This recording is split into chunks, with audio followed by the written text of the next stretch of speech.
Hello all. I thought I'd walk in. I don't know why. I want to you don't care. Right. I know I'm a bit low on the content at the moment. I will get on it, I promise you. But it's raving hectic. This changeover, this learning thing from being a lorry driver to being a shipper involved. I'm getting there. So just to try and keep things going, this is something I've been meaning to do for a long time. This is a comment. Occasionally, I think someone flags up a decent comment. You all flag up decent comments, but one I actually want to read. And there's a couple of reasons why. This is from Brian Webb. He says, "Hi Peter." He said, "I have 50 years plus experience in road transport. My motto was my rate or no rate."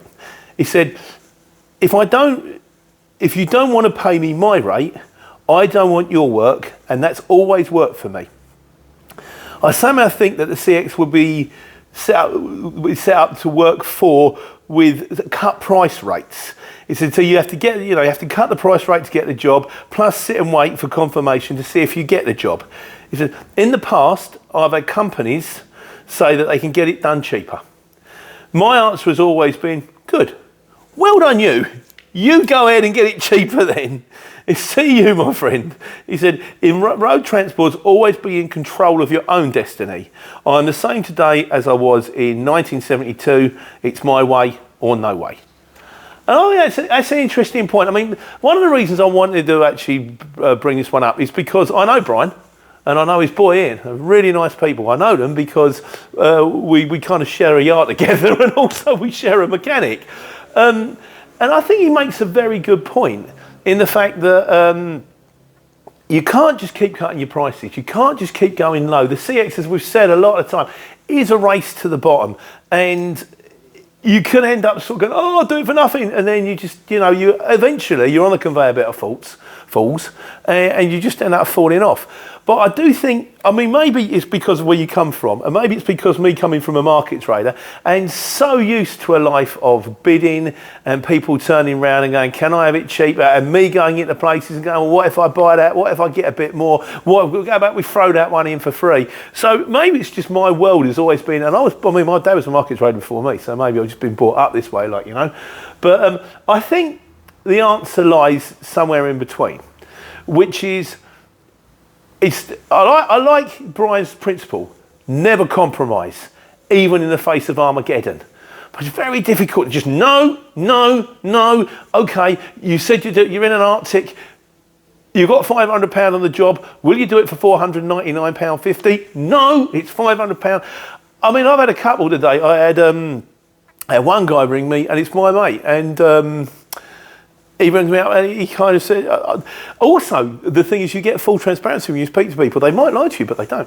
So I said, I will ring. I still do that. I've always said, if you want to get a job and you're driving a van, even if it says e-quotes only, occasionally, the odd phone call, if you really want the job, say, look, I'm ever so sorry, I know it says e-quotes, but, I really want it and I've got a competitive price and I really want to do a decent job. So I still do that. And people seem to be happy to talk to me. I don't know why. But one of the guys I spoke to today, and they turned around, he said, I put a quote in for £200. He said, well, you're bang in the middle, really. He said, I've got quite a few, a little bit dearer, quite a few, a little bit. Oh, he said, one's just coming in for 160. He said, well, see if it goes ahead and I'll ring you back. So he rings me back and he went, okay, that job is going ahead. 180, meet in the middle? I went, absolutely. Of course, why not? Because I've had to come down 20 quid, but he's actually gone up 20 quid to use us rather than the other firm because he likes us and because we're mates and because I've done a lot of work for him and we've done these, we're kind of reliable. I had another one today where a lady turns around and it was a backload and it's going down to Maidstone, but it really suited me. Put in 450. Will you do 425? And I hummed and hard, but the end I went, okay. I also had another one, same driver. It was coming out of Boston way and it had to go down to Bristol the next day. And the guy turned around, he said, I put a bid in at 550. He said, I've got to go back to the customer. What's your best price? And I went, that is my best price. I said, to be honest with you, it's 208 miles.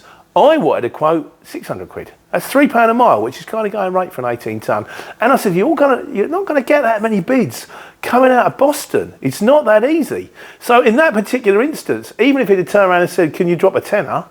I would have said no. I can't. And also, this is why 1, 2 o'clock in the afternoon. I've got the whole of the afternoon to get the job. But as always said before, if there's plenty of jobs on there, then you can quote high. If there's very little jobs on there and you particularly want it, maybe that's the time to get that quote in and get it right. But what I think is, you got to listen to what Brian says. And there needs to be, to me, some kind of barrier, which is, I am flexible, but not so flexible that I'm going to bend till I break. So you kind of have to know your costs, know your bottom line. But I think this is an interesting thing that we could all have a little chat about, which is how many of you think, no, I always have the same prices and I stick with them, and sometimes that's your lot. Let's see what they say. Take care, take money.